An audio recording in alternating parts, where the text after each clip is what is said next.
An October night in New York carried a chilly breeze through cobblestone streets. The Future of Technology Gala sparkled with crystal lights and elegant laughter inside the Museum of the City of New York. Massive bouquets in white and gold hues were artfully arranged beneath classical murals. From Wall Street investors to Silicon Valley tech stars, guests moved in tailored suits and flowing gowns, each step part of a silent ballet of power. But amid this opulence, Aisha Carter felt like a blurred shadow, even if, on paper, she belonged there. A 32-year-old Black American woman, Aisha, stood quietly beside a marble column, adjusting the deep blue silk gown that hugged her figure. The dress, borrowed from her sister Monique, was the only thing she had to blend in with this elite crowd. As the museum's director of digital archiving projects, Aisha led a groundbreaking initiative, digitizing African artifacts to bring long-forgotten stories to the world. Her project, praised in academic journals, was why she'd been invited to the gala. Yet, surrounded by fleeting glances and perfunctory handshakes, she felt the distance, measured in wealth and race. Raised in Harlem, in a rundown housing block where sirens screamed through the night, Aisha had learned to survive on sheer willpower. Her mother died young, and her father was never around. She was raised by Loretta, a stern but loving foster mother. Through scholarships and countless sleepless nights, Aisha had climbed out of poverty to become a scholar, an activist, and now a respected figure in the museum world. But success didn't erase the memories of being overlooked or doubted, or the constant pressure to work twice as hard to prove her worth. She took a sip of champagne, trying to relax her shoulders. Her African Archives project had secured significant funding from Apex Innovations, a tech giant. But she had never met the head of the company, Ethan Caldwell, a name powerful enough to shake stock markets. All she knew came from articles. A 38-year-old white American CEO worth billions, infamous for being cold and calculating. She didn't expect to meet him tonight. Men like him rarely showed up at cultural events. "You look like you're trying to escape this crowd." A warm, deep voice broke into her thoughts. She turned, slightly startled. Standing before her was a tall man with neatly cut light brown hair, his bright blue eyes glinting under the lights. He wore a tailored black suit, but his loose tie and gentle smile softened the formality. Aisha recognized him instantly. Ethan Caldwell. She smiled, striving for professionalism. "Mr. Caldwell, I was just observing." She chose her words carefully, not wanting to betray her unease. In her world, every word could be misinterpreted, especially in front of someone like Ethan. "Call me Ethan," he said, raising his wine glass. "And I bet you're not just observing, you're analyzing. I can see how you study this room, like a historian examining an ancient scene." He tilted his head, intrigued. "Aisha Carter, right? The woman behind the African Archives project." She blinked in surprise. "You know me?" "I read the grant report," Ethan replied, calm yet assured. "Your project isn't just impressive, it's meaningful. Not many people can resurrect history the way you do." His compliment threw Aisha off guard. She was used to being underestimated and seen as lucky to hold her position. But Ethan spoke as if he truly understood the value of her work. She nodded, keeping her voice steady. "Thank you. But I'm just doing what needs to be done. History doesn't tell itself." Ethan smiled, a genuine smile that softened the sharpness of his features. "Walk with me? I'd like to hear more about your work. This room's suffocating me." Aisha hesitated. Protocol demanded she maintain distance, especially with a major donor like Ethan. But something in his voice, not commanding, not arrogant, just sincere, made her nod. "All right, just for a moment." They stepped away from the crowd, entering the African exhibit gallery, where gentle lighting bathed ancient relics, ceremonial masks, carved wooden figures, and intricately woven fabrics. This was Aisha's passion project, where she and her team had spent months digitizing every detail, from the fabric patterns to the stories behind each item. She began to speak, her voice filled with reverence. We're not just preserving objects, we're preserving memory, the stories of people never written into textbooks. Ethan did not interrupt and did not fake interest as many donors did. He asked sharp questions. How do you decide which stories to tell? Do you ever feel pressure to please people like us? He gestured to himself, referring to the elite. The question made Aisha pause.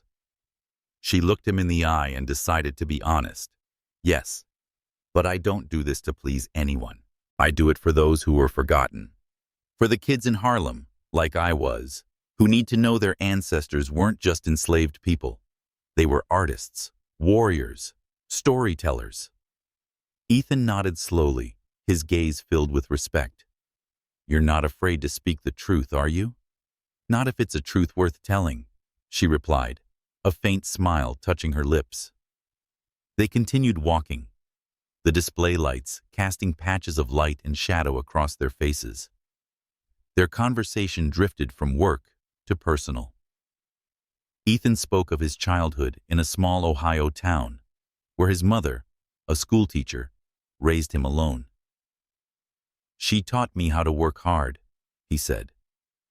But she also taught me that money doesn't buy meaning. Aisha watched him, searching for artifice, but found none. She shared a little about her life, studying by dim lamplight in a cramped apartment, being turned down for jobs because she didn't fit the company culture.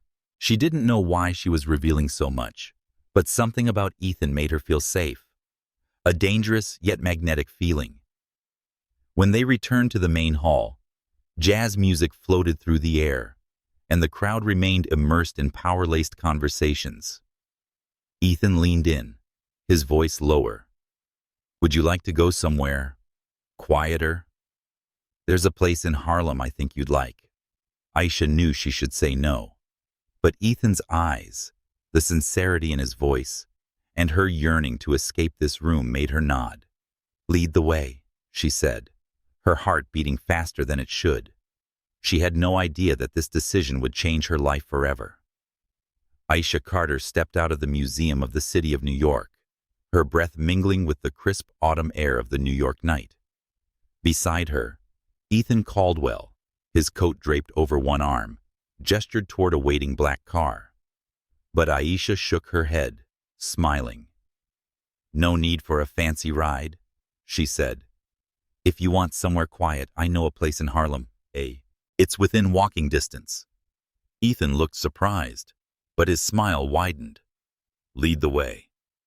They walked through bustling streets, neon lights from shops, and the sound of jazz music from a nearby corner bar serving as the backdrop to their conversation.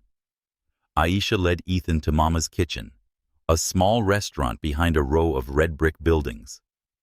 The wooden sign was faded, but the warm yellow light from the windows promised a refuge from the gala's luxury. This is where I go when I need to remember who I am, Aisha said, pushing the door open.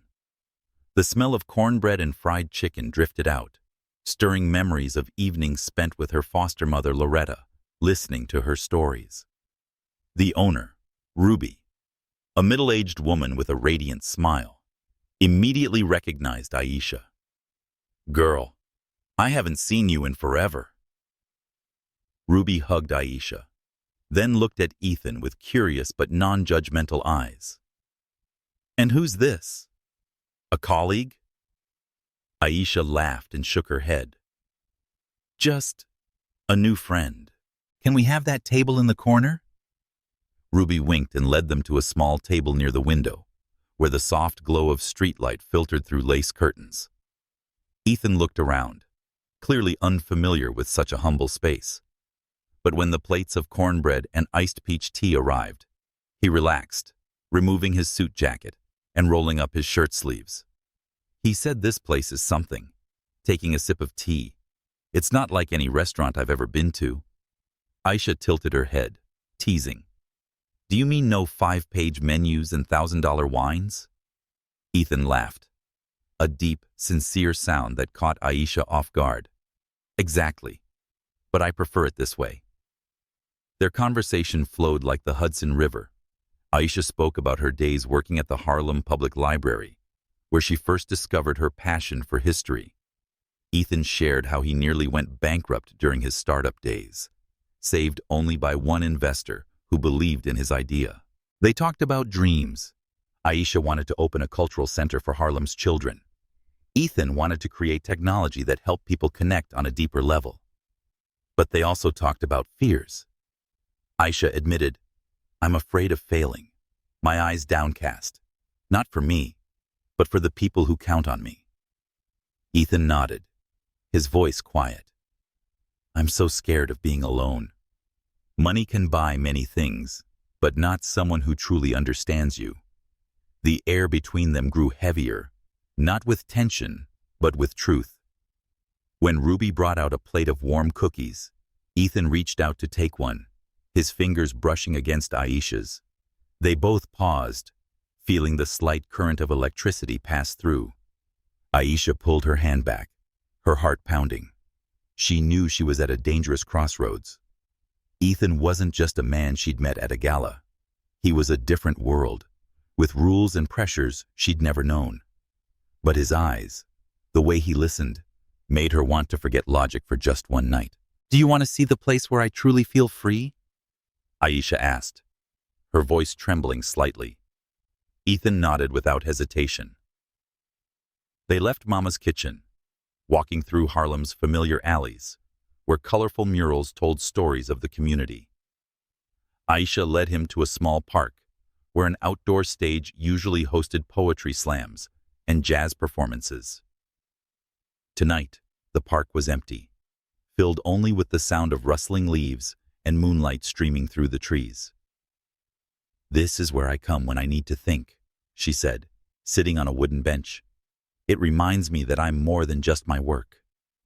Ethan sat beside her, not too close, but close enough that she could feel his warmth.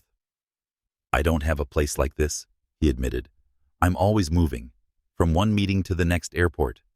But tonight, I feel like I'm exactly where I'm supposed to be."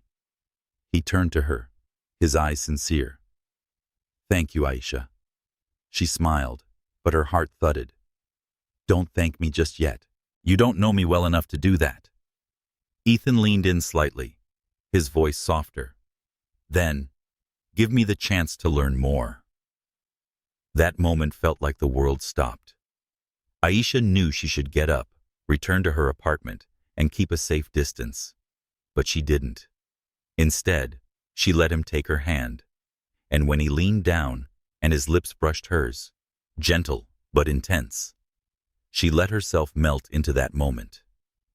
They didn't go back to Ethan's luxurious apartment in Manhattan. Instead, Ethan suggested they go to his place in Brooklyn, which he called his hideaway.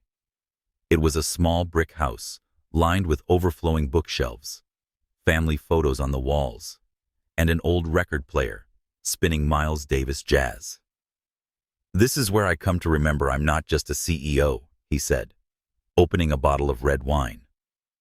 They sat on the sofa, the glow from a table lamp casting a soft golden light. Their conversation grew deeper, filled with lingering glances and brushes of fingers. When Ethan pulled her into his arms, Aisha didn't resist. That night, they came together, not just in passion, but in a rare, soulful connection, as if two lost spirits had found each other in a city that never sleeps. But the next morning, sunlight slipping through the curtains shattered the dream.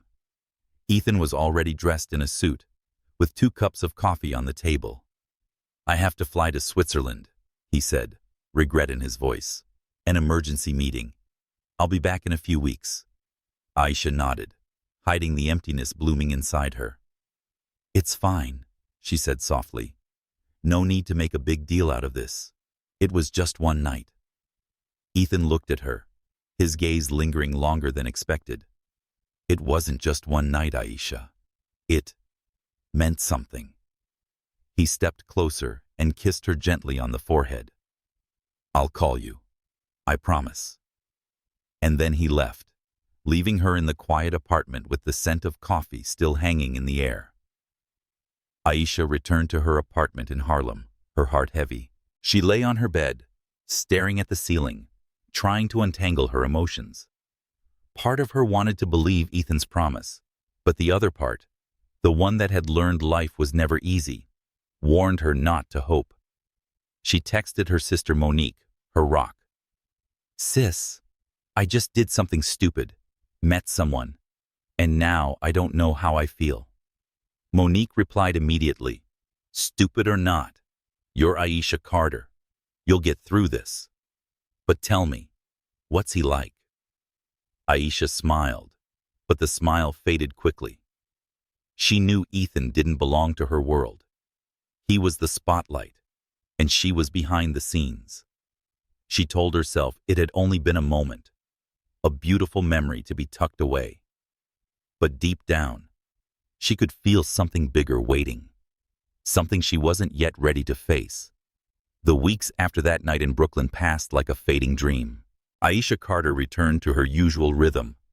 Early mornings checking the progress of the digital archiving project at the Museum of the City of New York, and quiet evenings in her small Harlem apartment, where the sounds of children playing in the hallway and the scent of cookies from the neighbor's unit slipped through the cracks in the door.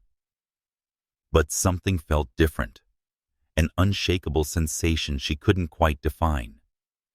She tried to push away thoughts of Ethan Caldwell, his smile, deep voice, and parting words.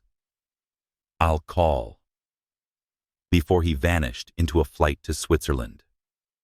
Her phone remained silent, and with each passing day, she told herself that night was just a fleeting moment, nothing more. But her body told a different story.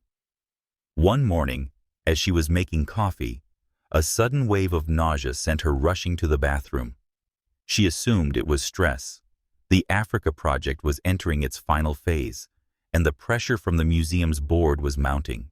But doubt began to creep in when her cycle was a week late, then 2. Aisha bought a pregnancy test from the corner pharmacy, her hands trembling as she opened the box. 2 lines appeared clearly in her tiny bathroom beneath flickering fluorescent lights. She sank to the floor, her heart pounding. Pregnant. From a night she thought would remain just a memory. She didn't call Ethan. His number remained in her contacts, but every time she held her phone, her finger hovered over his name and stopped. She remembered his eyes, his rare sincerity, and who he was, a man who lived in a world of private jets and billion-dollar meetings. Who was she to pull him into her life, a life filled with struggle and responsibility? She wondered whether he would even want this, or if his promise had been a moment of impulse. Aisha scheduled a doctor's appointment with Dr. Harris, an older woman who had once cared for her foster mother, Loretta. Dr. Harris performed an ultrasound in the cramped but warm clinic in Harlem. The screen lit up, and the doctor suddenly went silent, eyes focused. Aisha said slowly, "You're pregnant, with 4 babies." Aisha felt the blood drain from her face. 4? She repeated hoarsely. Dr. Harris nodded, pointing at the screen. "Quadruplets. Very rare. You need to prepare for a complicated pregnancy." Back in her apartment, Aisha sat on the sofa, hands resting on her belly, where 4 tiny lives were growing. She looked around the room, bookshelves stacked with research, a cluttered desk full of papers, and a framed photo of her, Loretta, and Monique at her college graduation. Her carefully structured life now felt like a book torn apart. Carrying quadruplets wasn't just a health challenge. It was a financial burden. She made enough to live modestly, but how could she raise 4 children with a museum employee's salary? And how could she do it alone? She texted Monique, the first person she always turned to when life spiraled out of control. "Sis, I need to talk. Urgently." Monique showed up within an hour, still in her nurse scrubs after a hospital shift. When Aisha explained the pregnancy test, the ultrasound, and the 4 babies, Monique's mouth dropped open. Then she threw her arms around her.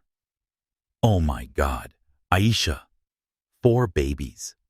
How the hell? Wait, who's the father?" Aisha hesitated, then told her about Ethan, about that night in Brooklyn, and his silence afterward. Monique frowned. "So he doesn't know? Are you going to keep it a secret?" Aisha nodded, eyes on the floor. "I don't want him to feel obligated. And I don't want my kids to grow up in a story where their father only showed up out of duty." Monique took her hand, voice serious. "Aisha, you're strong, but don't have to do everything alone. Give him the chance. If he's not worthy, I'll handle him myself." Aisha laughed, but the smile faded quickly. She knew Monique was right, but the fear of rejection, of being seen as a burden, weighed heavier than the desire for support. That night, Aisha visited Loretta, the foster mother who had given her a home when she was a lost child. Now in her 70s, Loretta sat in her armchair knitting a scarf. When Aisha shared the news of her pregnancy, Loretta paused her knitting, looking at her with eyes both gentle and firm. "Baby girl, carrying 4 children is a blessing, but it's also a test. You don't have to prove anything to anyone, but don't let pride stop you from asking for help." Aisha nodded, but deep down, she still wasn't ready to call Ethan. In the days that followed, Aisha began adjusting to her life.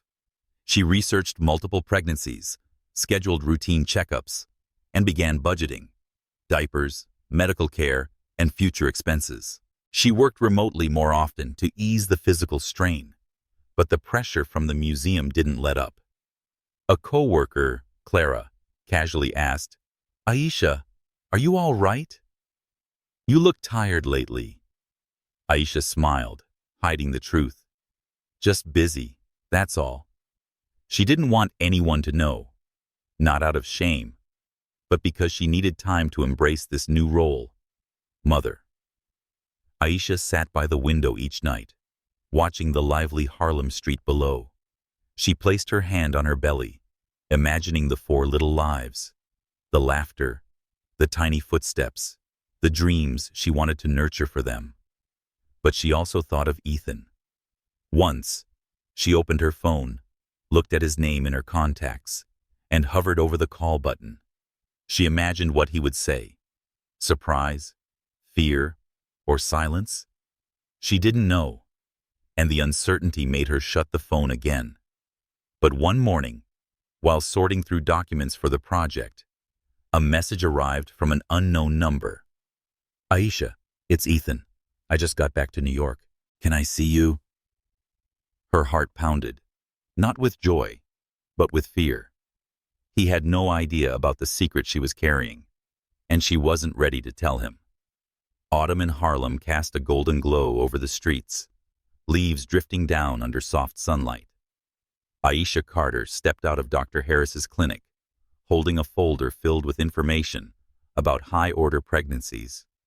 Her belly was now clearly showing, a gentle curve beneath her oversized sweater.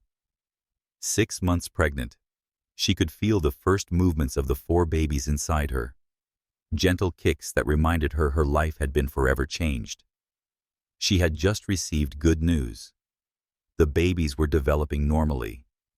However, the doctor warned her to rest more to avoid the risk of preterm labor. Aisha nodded, though deep down, she knew that rest was a luxury when she was still juggling her job at the museum and preparing for what lay ahead. She had barely stepped onto the sidewalk when a sleek black car pulled up to the curb. The door opened, and Ethan Caldwell stepped out, his face tense, but his eyes lit up when he saw her. Aisha froze, heart pounding. She hadn't responded to his message the week before, where he asked to meet. She wasn't ready. She didn't know what to say about the secret she had kept for the past 3 months. But now he was standing in front of her, and there was no way to avoid it. "Aisha," Ethan said, his voice low but full of emotion. He stepped closer, then stopped when his gaze fell on her belly. The surprise on his face was undeniable, followed by a cascade of emotions: shock, worry, and something that looked almost like hope. "Oh my God! You're pregnant?" Aisha took a deep breath, trying to steady her voice. "Yes, 6 months." She paused, meeting his eyes. "And you're the father." She spoke the truth plainly, without flinching, just as she had faced every challenge in her life. Ethan blinked as if needing a moment to process what he had just heard. 6 months?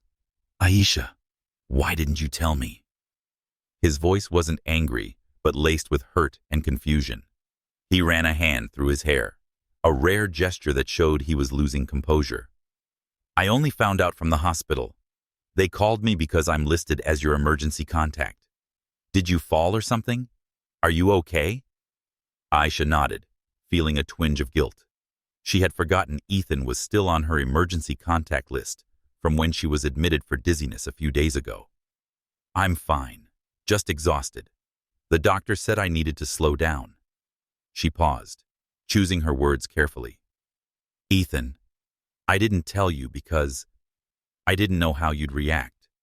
I didn't want you to feel pressured or like this was some obligation." Ethan shook his head and stepped closer. "Pressured? Aisha, I'm the kind of man who would walk away from something like this." He looked at her, his eyes sincere but taut with tension. "That night, it wasn't just a night to me. I wanted to call you to see you, but I got pulled into work. That's no excuse, I know. But I'm here now, and I want to understand." Aisha felt her heart tighten. She wanted to believe him, but the past few months had taught her how fragile hope could be. She crossed her arms, her tone firm. "It's not just one child, Ethan. It's 4. Quadruplets. This isn't something you can dip into and walk away from when it gets hard. I've already made plans to do this alone." Her words landed like a blow. Ethan was silent for a long moment. He looked down at her belly, then back into her eyes. 4, he repeated, his voice hoarse. "God, Aisha, I don't even know what to say. But I do know this. I don't want you to do this alone. Let me be part of it, not out of duty, because I want to."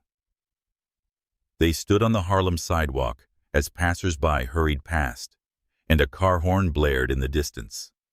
A cold gust of wind blew, and Aisha shivered. Ethan moved to drape his coat over her shoulders, but she raised her hand to stop him. "Don't," she said softly but firmly. "I don't need grand gestures.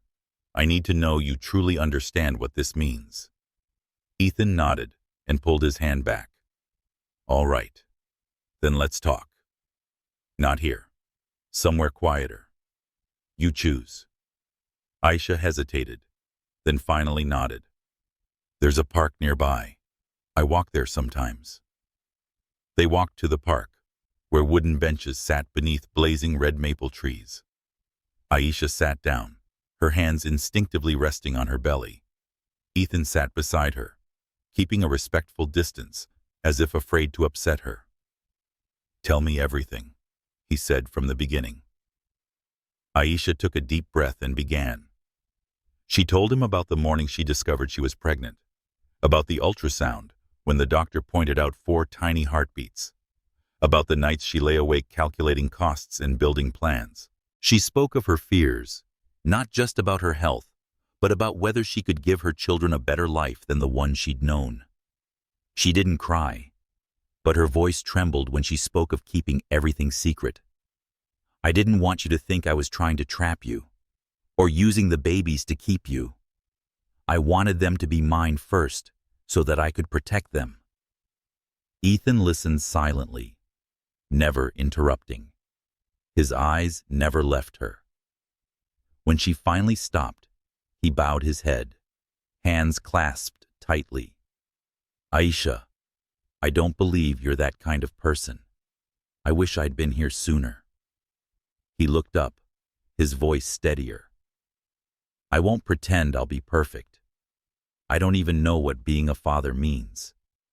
But I want to learn. I want to be here. For you and them.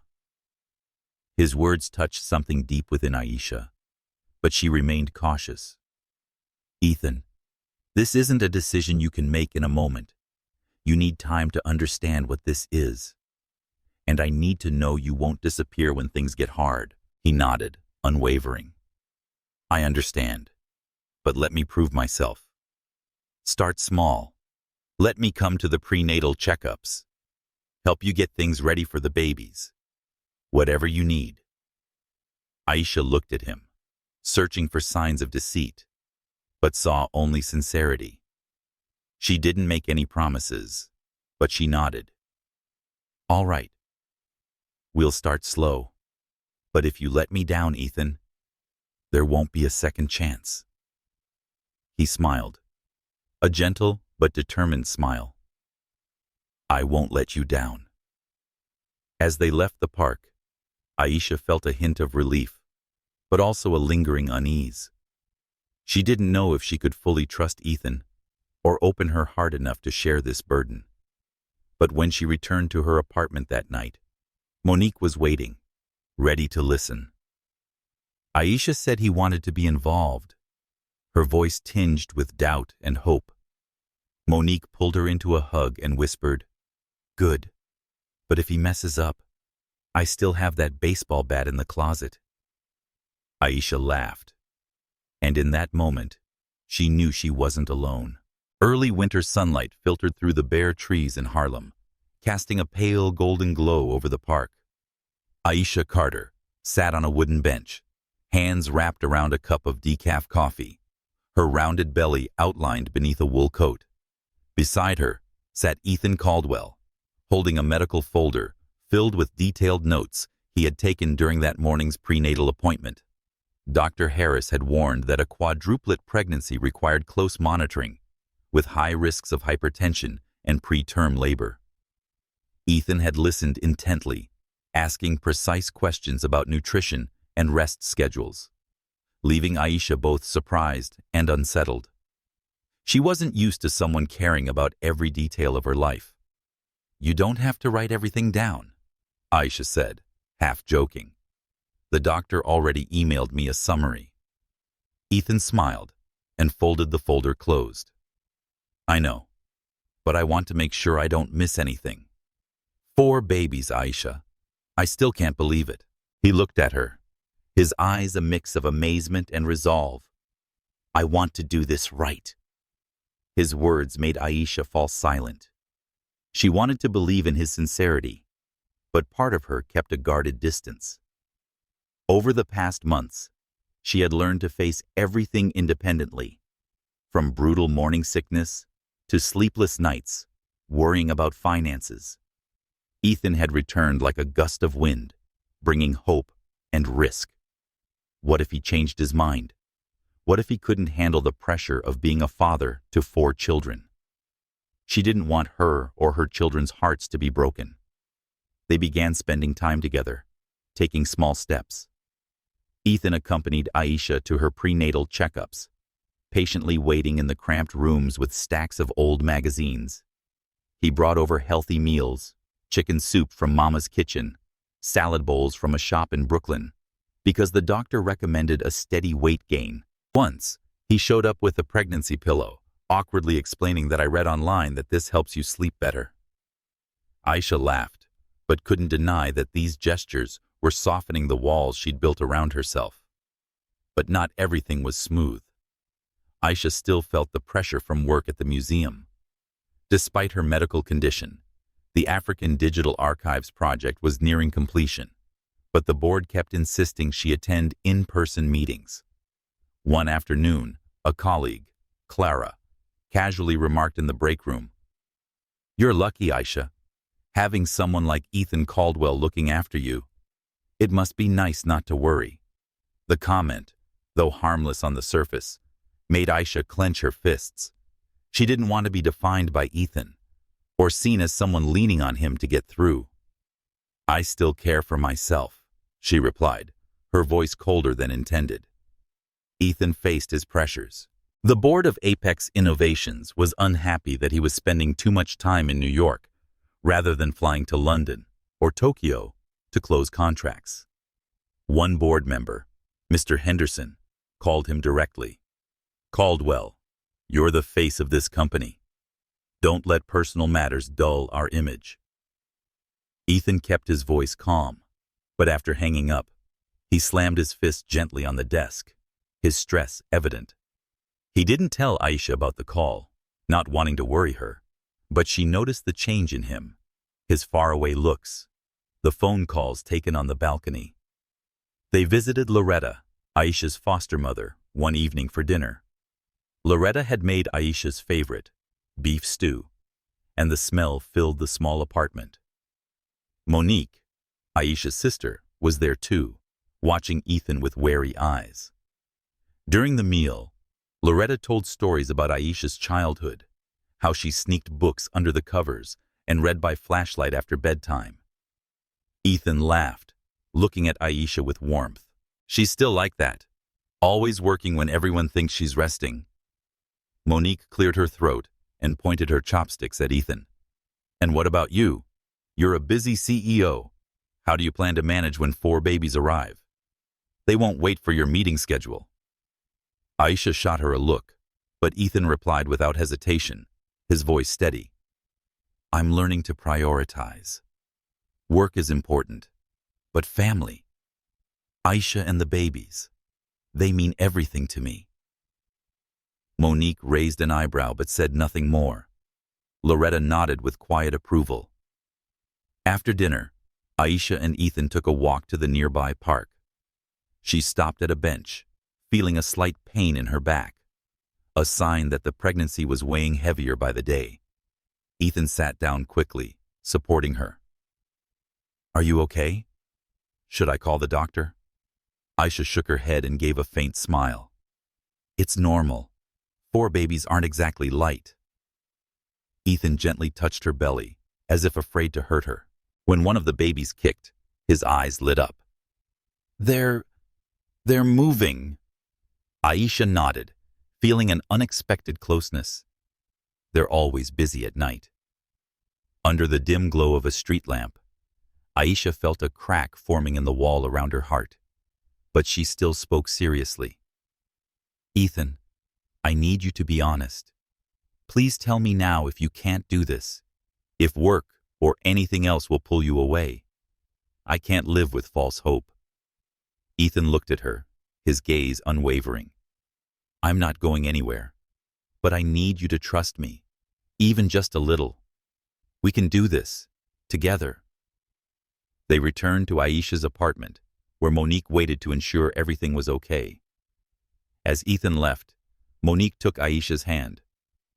"I don't fully trust him yet, but he's trying. Just don't let your heart get ahead of you, okay?" Aisha nodded, though deep down, she knew she was standing at a crossroads. Trusting Ethan meant taking a risk, but not trusting him meant staying alone forever.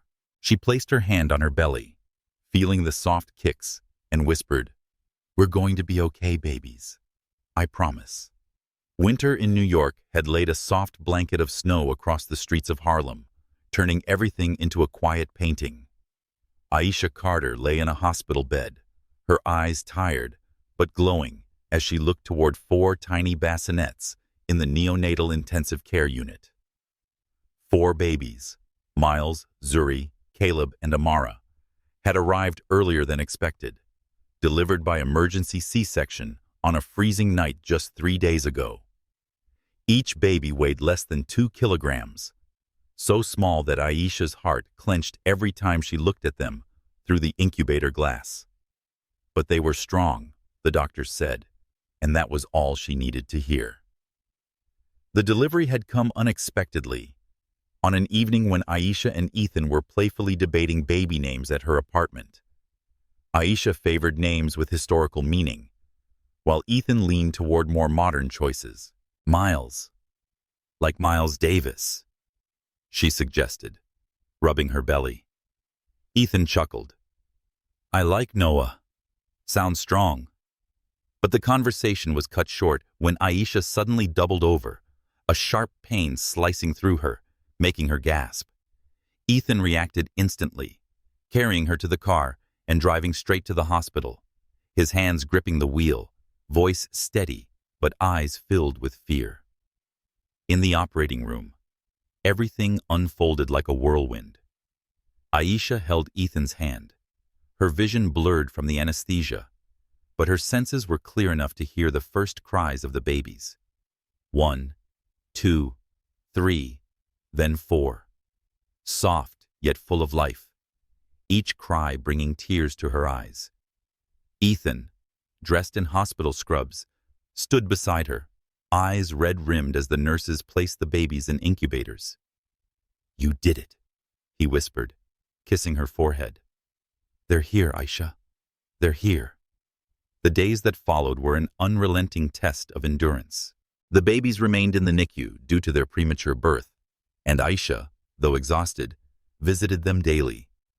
She sat for hours by the incubators, singing lullabies Loretta used to sing to her, her gloved hand brushing against the tiny fingers of her children. Ethan was always there, bringing her coffee, taking doctor notes, and learning how to change diapers from the nurses.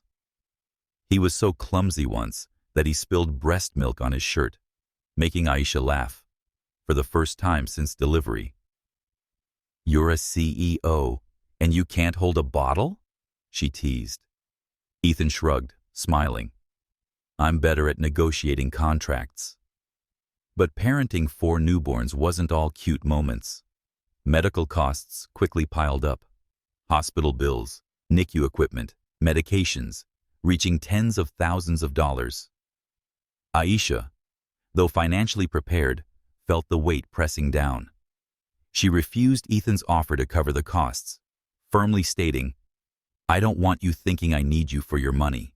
Ethan nodded but quietly set up a fund for the babies, calling it a welcome gift she couldn't decline. Aisha reluctantly agreed, but set her boundary. "This is for the kids, not for me." The pressure wasn't just financial. Aisha had to take a leave of absence from the museum, which stirred anxiety about her career. One morning, while checking her email, a coworker messaged, "Heard you had 4 babies? It must be nice to have a major donor on your side, huh?" The comment made Aisha grip her phone tightly. She didn't want to be defined by Ethan, but the rumors had begun, and she could feel the curious stares of those around her. Ethan, too, faced mounting challenges. His role at Apex Innovations demanded he return to an intense travel schedule. Still, he tried to be by Aisha's side and visit the babies as much as possible. One night, while they were both at the hospital, he received a call from his assistant. A major European partner had canceled a contract due to his prolonged absence. Ethan hung up, his face visibly tense. Aisha noticed and gently placed her hand over his. "If you need to go, go. I understand." But Ethan shook his head. "No, I've missed enough already. I'm staying." Support from family and the community helped carry them through. Monique, Aisha's sister, regularly visited the hospital, bringing home-cooked meals and funny stories to make her laugh. Though frail, Loretta knitted 4 tiny pairs of socks, each embroidered with a baby's name. One day, Ruby from Mama's Kitchen arrived with a box of cornbread and a card signed by the entire neighborhood. "Harlem is proud of you, Aisha." These small gestures reminded her she wasn't alone, even when everything felt overwhelming. One evening, when the babies were finally moved out of their incubators, Aisha and Ethan held them for the first time. Aisha cradled Zuri, feeling her tiny warmth in her arms, while Ethan held Miles, his eyes lighting up like a child's. "Look, he has your nose," Ethan whispered, making Aisha laugh. At that moment, amid the beeping machines and the sterile hospital smell, they felt like a family. It's imperfect but real. Still, Aisha kept a guarded part of her heart. She knew Ethan was trying, But she also knew that once the babies came home, the harsh realities of parenting 4 newborns would test them both. One night, as they left the hospital, she turned to him. "Ethan, this is just the beginning. It's going to get a lot harder. Are you sure you want this?" Ethan stopped and looked at her under the streetlight. "I've never been more sure. But I was hoping you could teach me how to be a father, Aisha. I don't want to do this alone." She nodded, offering no promises, but she felt a glimmer of hope inside. When they returned to the apartment, Monique was waiting with a plate of fried chicken and a direct question. "Are you letting him into your life?" Aisha looked out the window, where the snow was still falling. "I don't know," she replied softly. "But for the first time, I might try." Spring arrived quietly in Harlem, bringing warm breezes and wildflowers blooming along the park paths. Aisha Carter pushed a double stroller, and Miles and Zuri were asleep beneath the soft knitted blankets Loretta had made. Beside her, Ethan Caldwell pushed the other stroller, where Caleb and Amara squirmed gently, their big eyes taking in the world. The babies, now 3 months old, were finally strong enough to leave the hospital, and Aisha felt a wave of relief mixed with anxiety. Life as a mother of 4 was a blur of sleepless nights, endless diaper changes, and fleeting, joyful moments, like hearing their sweet giggles. In a rolled-up shirt with slightly tousled hair, Ethan looked nothing like the polished CEO from magazine covers. He had shifted most of his work to remote, spending his days in Harlem helping Aisha. They had settled into a tentative rhythm. Aisha fed the babies, Ethan washed bottles, and they took turns rocking them to sleep.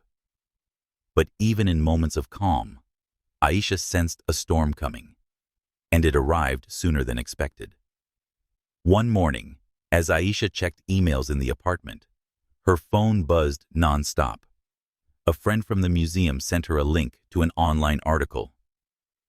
Tech millionaire Ethan Caldwell has secret family with museum staffer. The article, posted on a gossip site, featured a blurry photo of Ethan pushing a stroller in Harlem. Worse, it labeled Aisha the mystery woman and suggested she was leveraging the relationship to climb the career ladder. Aisha read every word, her blood boiling. She wasn't just reduced to a vague name. She was painted as an opportunist. She called her sister Monique, who showed up immediately with a cup of chamomile tea and a fierce hug. "They don't know a damn thing about you, Aisha," Monique said, fuming. "It's just clickbait garbage." But Aisha shook her head, staring out the window. "It's not just the article. They're digging into my life, our kids' lives. I don't want them growing up in the flash of cameras." Monique held her hand. "Then what do you plan to do? And where's your billionaire boyfriend?" At that moment, Ethan was at his temporary Manhattan office, handling a minor crisis at Apex Innovations. When Aisha sent him the article, he immediately called back, his voice tight and concerned. "Aisha, I'm so sorry. I didn't know this happened. I'll handle it." He hired a legal team to send a takedown request and contacted a PR firm to manage the narrative. But he didn't tell Aisha about these steps, thinking she already had enough stress. That was a mistake.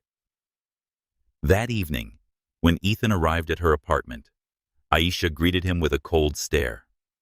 The babies were asleep in the next room, and the apartment was so quiet that even the ticking clock felt loud. "What did you do after I sent you that article?" she asked, arms crossed. Ethan hesitated. "I had the lawyers handle it and brought in PR. I didn't want to burden you."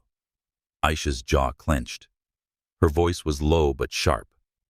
"Ethan, you don't get to make decisions without me. This is my life, our children's lives. I need to know what you're doing, not hear about it later." Ethan raised a hand, trying to calm her. "I just wanted to protect you." But Aisha shook her head. "Protecting me doesn't mean controlling me. I've spent my life standing on my own. I don't need you turning me into someone who depends on you for everything." Her words hit hard. Ethan sank into the sofa, head bowed. "You're right. I messed up. I didn't want to see you hurt." Aisha looked at him, a piece of her anger softening, but she said nothing. She needed time. The media pressure didn't stop. More articles surfaced, some even digging into Aisha's past, mentioning her childhood in the projects. One online comment hit especially hard. "Who does she think she is? Mother of the Year? Just another lucky woman who snagged a millionaire." Aisha read it during a vulnerable moment, and tears fell. Not because of the cruelty, but because it tapped into a deep fear Ethan would always define her, and her hard-earned efforts would be erased. But Harlem rose around her. Ruby, owner of Mama's Kitchen, organized a gate that would always define heroes to share stories about Aisha, how she helped children read at the library and spearheaded the museum project. Even Loretta, frail but determined, showed up and told the crowd, "Aisha is our pride. Don't let petty gossip dim her light." With her fiery spirit, Monique posted a powerful social media statement defending her sister and urging people to ignore the tabloids. The post went viral. Messages of support poured in from across the city and beyond, giving Aisha the strength to breathe again. After their argument, Ethan changed his approach. He came to Aisha not with grand promises, but with a simple apology and a sincere question. "What can I do to make you feel like I'm beside you, not in front of you?" Holding baby Amara in her arms, Aisha looked at him for a long moment. "Tell me everything, Ethan. Don't keep things from me. And let me decide what's best for this family." Ethan nodded, and from that moment, he began sharing everything from his calls with lawyers to the pressure from the Apex board. He also attended the Mama's Kitchen gathering, standing quietly at the back as the community spoke of Aisha with love and pride. One afternoon, as they walked through the park with the strollers, Aisha suddenly said, "I'm scared, Ethan. Not because of the article, but because I don't know how to shield our kids from the world." Ethan stopped, looking at her. "I'm scared too, but we're stronger than what they say, and I want our kids to see us face it, together." Aisha didn't answer, but she gently touched his hand, a small gesture filled with meaning. When they returned home, Monique was waiting with a knowing smile. "I see he's learning," she said, winking at Aisha. "But you're still the one who decides." Did you get a nod, glancing at her 4 sleeping babies? She knew the road ahead was long, but for the first time, she felt she might not have to walk it alone. Spring in Harlem was filled with birdsong and the soft scent of magnolia drifting through the breeze. Aisha Carter sat in her sister Monique's modest apartment, her gaze tired but tender as she watched Miles, Zuri, Caleb, and Amara sleeping peacefully in 4 bassinets placed side by side. The babies, now 4 months old, had begun to smile and coo, warming her heart. But beneath the joy of motherhood simmered an emotional storm she could no longer ignore. A recent argument with Ethan Caldwell had led her to temporarily leave their shared apartment, bringing the babies with her, not to end things, but to find space to reflect. It had started one evening when Aisha discovered that Ethan had responded to a journalist without consulting her, trying to defend her image. Though more positive than previous, the article still made her feel like she was being managed. "Ethan, you can't just make decisions for me," she said, her voice trembling with anger. "This is my life, not some business deal you can handle." Standing in the middle of the apartment with a baby bottle in hand, Ethan tried to explain. "I just wanted to shut down the rumors. I didn't want you or the kids to get hurt." But Aisha shook her head, eyes reddening. "The hurt doesn't come from the rumors. It's when you don't trust that I'm strong enough to handle things myself." The argument wasn't loud, but the silence that followed was heavier than any shouting. Aisha, suffocating under its weight, took the babies and stayed with Monique for the weekend. "I need to breathe, Ethan," she said before leaving him standing quietly at the door. She didn't want to abandon him, but she needed to remember who she was. Aisha Carter, someone who had always stood on her own before becoming a mother and letting Ethan into her life. At Monique's home, Aisha found comfort in the familiar. Monique, endlessly energetic, helped care for the babies while making coffee, teasing, "4 babies, and you're still alive? I'm calling you Superwoman."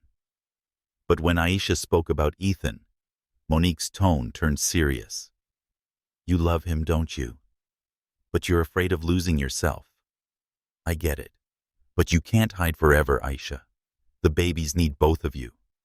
Aisha nodded, her heart tangled with worry.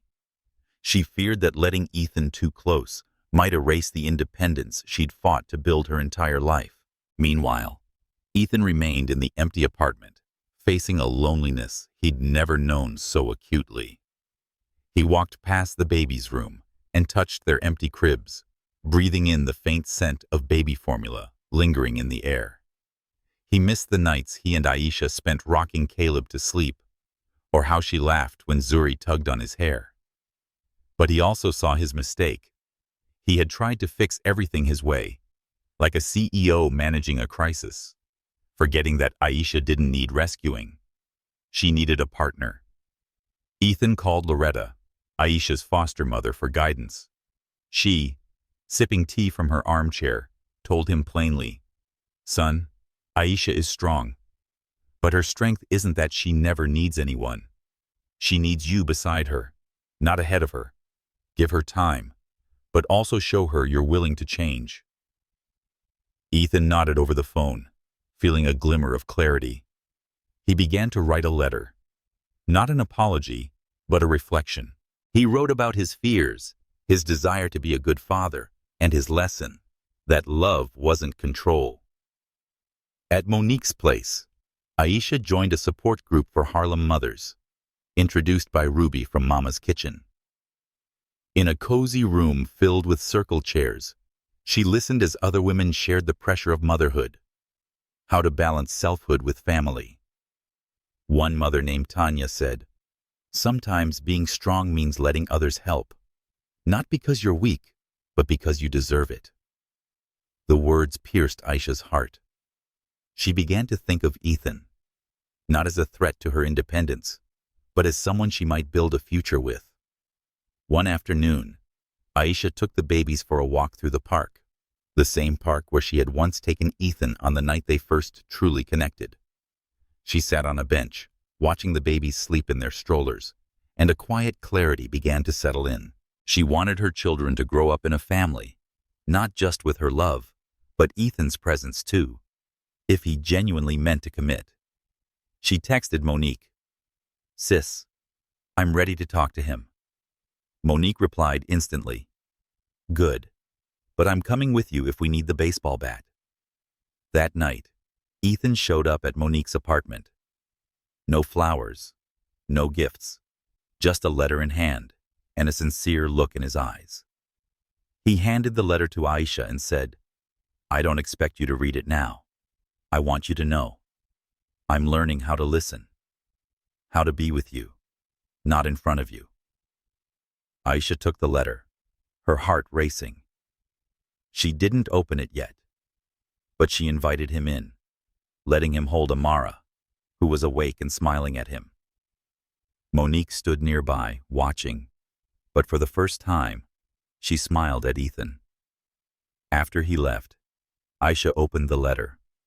He had written about the days he'd felt lost in his career, how the babies and she had given him new purpose, and his promise to never make decisions without her again. "I don't want to fix everything, Aisha. I want to build things with you." She folded the letter, eyes blurry with tears. She didn't know if everything would be okay, but she knew she wanted to try. The next morning, Aisha returned to the apartment with the babies. Ethan was waiting, Not at the door, but in the kitchen, with a pot of coffee and 4 bottles already prepared. He didn't say much. He smiled and started washing dishes as if the distance had never happened. Aisha looked at him, then at the babies, and whispered to herself, "Maybe. We'll be okay." Spring in Harlem was alive with color, magnolia trees in full bloom, and the sounds of children playing echoing through the corners of each street. Aisha Carter stood in her apartment, eyes tender as she looked at Miles, Zuri, Caleb, and Amara lying in their cribs, each holding tightly onto a tiny toy. The babies, now 5 months old, began rolling over and laughing loudly whenever she sang lullabies. After a week at Monique's, Aisha had come home with a renewed determination. She wanted to try building a family with Ethan Caldwell, but only if he proved he respected her independence. Ethan was in the kitchen, preparing bottles with the concentration of someone still learning. He had changed since the argument that led Aisha to leave. Gone were the impulsive decisions and controlling instincts. He had begun to listen, consulting her on everything, from diaper brands to how they should respond to press inquiries. Aisha could feel the shift, but kept a quiet emotional distance. Words alone weren't enough. She needed actions. One morning, Ethan came to her with a quiet surprise, a thin silver bracelet engraved with the names of their 4 children, Miles, Zuri, Caleb, Amara, and the words, "Together." He handed it to Aisha, his voice calm and sincere. "This isn't an apology. It's a promise," he said. "I want us to build this together, Aisha. Not me deciding for you." Aisha ran her fingers over the names. She didn't put it on right away, but she smiled, just a small smile, enough for Ethan to know she was listening. His actions didn't stop there. Ethan began immersing himself more deeply in Aisha's world and the baby's routines. One day, he volunteered to stay home alone with the kids, so Aisha could attend a virtual meeting with the museum. When she returned, she found him on the floor, hair a mess, with Caleb sleeping on his shoulder and Zuri gripping his finger. "I think I survived," he said with a tired grin. Aisha laughed, a spark of intimacy flickering back. "Not bad for a CEO," she teased. Ethan also started engaging with her Harlem community. He showed up at Mama's Kitchen, not as a sponsor, but as a neighbor, helping Ruby clean tables after a busy night. Ruby, initially skeptical, slowly warmed to him. "He's not bad," she later told Aisha, "but he still needs to learn how to make proper Harlem cornbread." Aisha chuckled, proud to see Ethan entering her world, not to change it, but to understand and honor it. Still, not everything came easily. Aisha faced mounting pressure at work. The museum board pushed her to return full-time, despite her efforts to balance motherhood with remote consulting.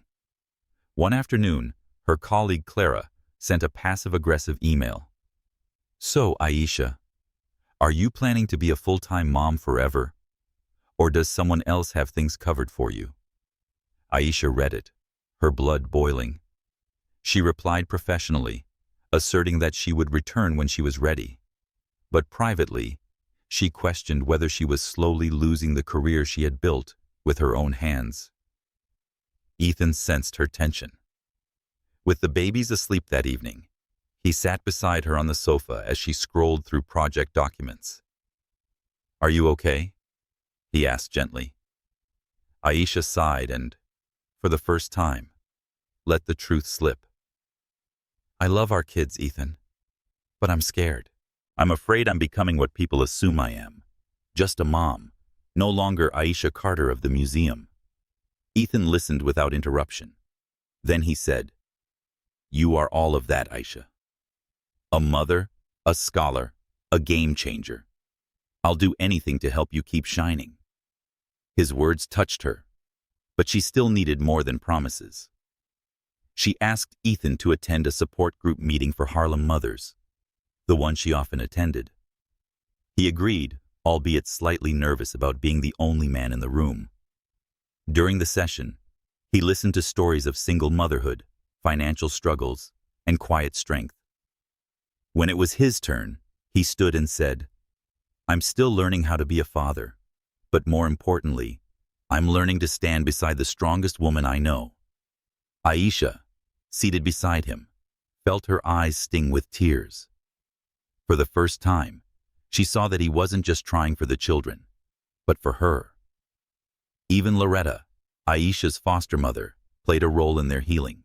One day, she invited them to dinner and made sweet potato pie, Aisha's favorite. During the meal, she looked directly at Ethan and said, "You've done well to be here, but Aisha needs to know you'll stay, not just on the good days, but on the hard ones." Ethan nodded solemnly.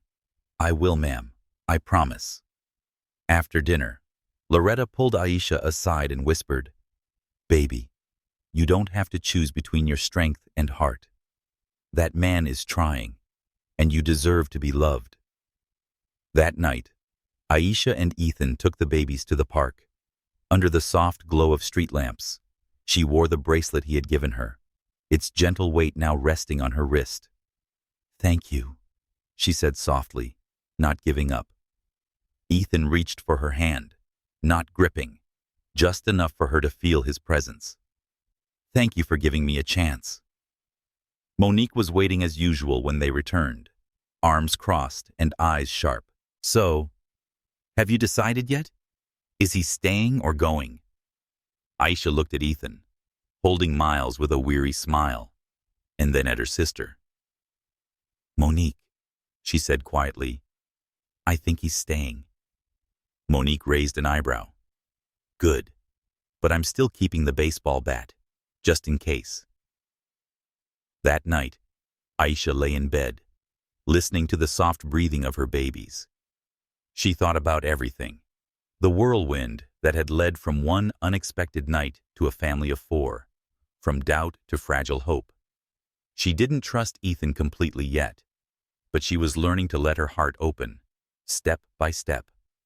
Summer blanketed Harlem in a warm glow, lighting up murals and carrying the sound of jazz through the street corners. Aisha Carter sat quietly in her apartment, nursing Amara while Miles, Zuri, and Caleb played with building blocks on the rug.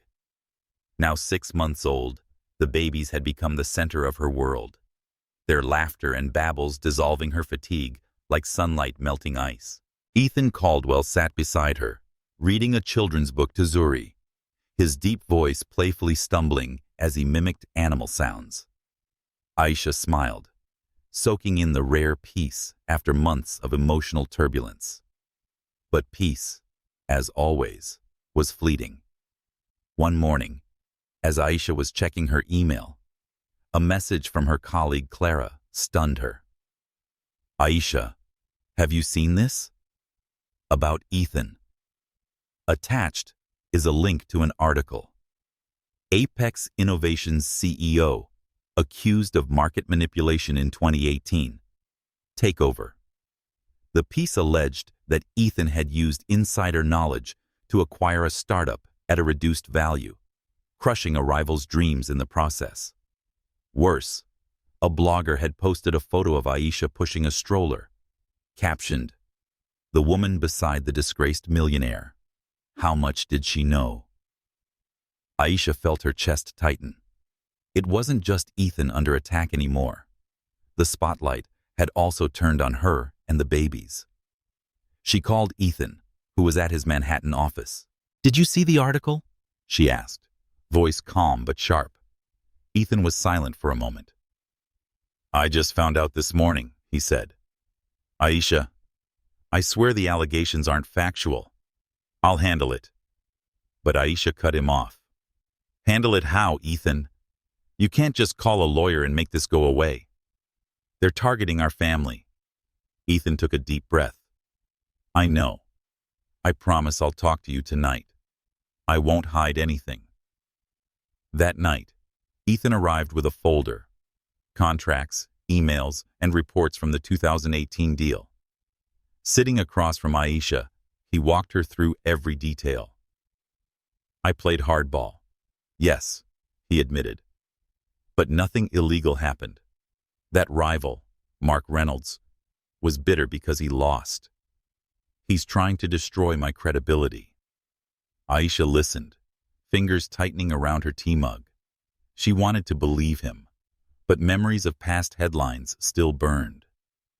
Ethan, I need the truth. If there's any part of this you're hiding, I need to know it now.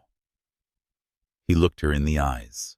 I've shown you everything, but I need you beside me, Aisha, not just for the kids, for us. His words hit something deep in her, but fear still lingered.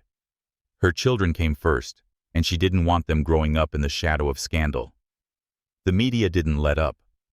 More articles surfaced, digging into Aisha's life, suggesting she profited from her relationship with Ethan.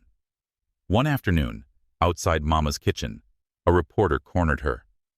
Ms. Carter, were you aware of Caldwell's business practices? Pushing her stroller forward, she replied coldly, no comment. Inside, her hands were trembling. Ruby spotted her, quickly locked the door, and hugged her. Don't let them rattle you, baby, Ruby whispered. We're here for you. And Harlem stood tall once more. Monique organized a gathering at the community center, inviting neighbors and friends to show support. Loretta, frail but firm, stood before the crowd and said, Aisha and her babies are our pride. Don't let lies taint that. Neighbors brought food, wrote letters, and flooded social media with stories about Aisha, burying the negative headlines under a wave of solidarity. Standing quietly at the gathering, Aisha wept at the love surrounding her. Meanwhile, Ethan made a bold choice, to confront the scandal publicly. But instead of a corporate press room, he held his conference at a Harlem community center, sending a message that he wasn't running. Aisha, after much thought, agreed to stand beside him. Before a room packed with reporters, Ethan spoke. I'm not perfect. I've made mistakes in business. But I didn't break the law. My family, Aisha and our 4 children, are why I'm standing here today, clearing the air. He turned to Aisha, his voice unwavering. She is the strongest woman I know, and I won't let anyone harm her. Nervously, Aisha added a few words. I'm not here for status or wealth. I'm here for my children, and for the man I trust. Her brief but powerful statement hushed the room. Then came applause.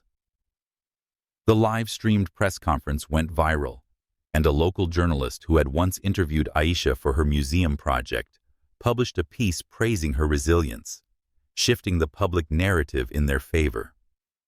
After the press event, Aisha and Ethan returned home, exhausted but relieved.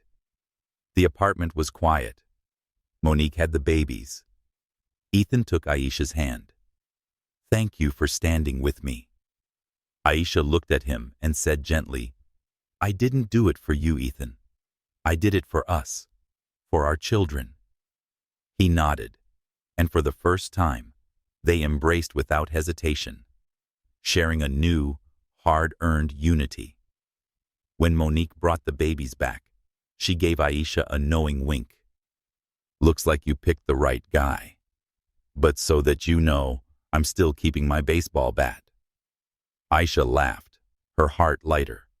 The scandal wasn't over, but she and Ethan had weathered their first storm together. She knew more challenges lay ahead, but this time, she didn't feel alone. Autumn had draped Harlem in brilliant hues of red and gold, like a living canvas stretched across the city's streets. In the backyard of her apartment, Aisha Carter stood beneath a handmade floral arch woven with wild daisies and climbing ivy. She wore an ivory silk dress, simple, elegant, with delicate lace trailing from her sleeves. Near her, Miles, Zuri, Caleb, and Amara, now 7 months old, lay in a row of bassinets, each wearing a tiny floral crown, cooing and kicking with delight. Today was Aisha's wedding day. Not a lavish affair, but a sincere vow surrounded by love and the presence of only their closest people. The decision to marry had come quietly. One peaceful evening, Aisha and Ethan had been curled up on the couch, surrounded by milk bottles and scattered toys. The babies were asleep, and the apartment glowed under the soft light of a table lamp. After a long day of remote work, Ethan looked at Aisha and said, "I want us to be a family, not just in spirit, but on paper. Aisha, will you marry me?" Aisha paused mid-fold with a baby blanket in her hands. Her heart pounded. She had seen him change, from a man who tried to control everything into a father and partner who listened and learned. "Yes," she said softly, but surely. But nothing flashy. Just us and the people who matter. The backyard was adorned with simple lanterns hanging from trees and a wooden table with pastries, fruits, and chamomile tea. Monique, Aisha's sister, officiated the ceremony in a vibrant green dress, her expression being proud and mischievous. Mama Loretta, Aisha's foster mother, sat in the front row, her eyes bright despite her weakening health. Ruby from Mama's kitchen and a few mothers from the Harlem support group were there, along with close colleagues from the museum. There were no reporters, no flashing lights, just laughter, love, and soft jazz in the air. As Aisha stepped out, Ethan stood beneath the floral arch in a white rolled-up shirt and dark trousers. He had no tie, and his slightly tousled hair made him look more human than ever. His eyes never left hers. Monique began, her voice warm and clear. "Today, we're here to witness two people, two hearts, choose to stay, not just for love, but for the 4 little miracles right over there." She nodded toward the babies, earning laughter as Caleb tried to roll over in his bassinet. Then came Aisha's vows. She took Ethan's hand, gaze steady. "Ethan, you never promised me the world, and I never needed that. You promised to stay, listen, and face every challenge with me. That's all I've ever wanted." Her voice trembled slightly, but every word was anchored in truth. Ethan gently squeezed her hand, eyes gleaming.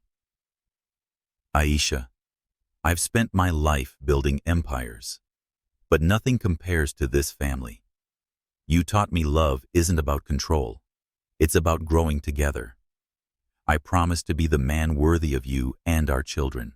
They exchanged rings, 2 simple silver bands engraved inside with their children's names. Monique declared with a grin, "You're officially a team now. Go ahead and kiss, but keep it PG. The babies are watching."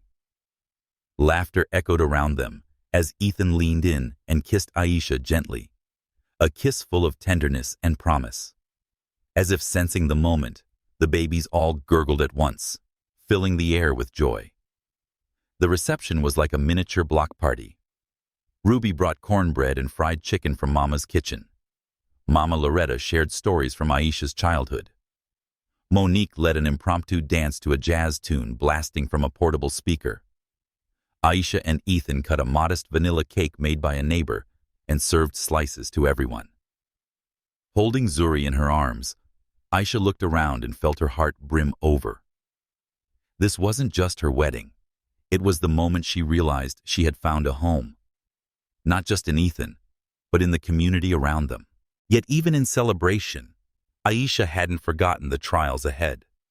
The museum continued emailing her, urging her to return to full-time work, and she's still worried about balancing her career with motherhood.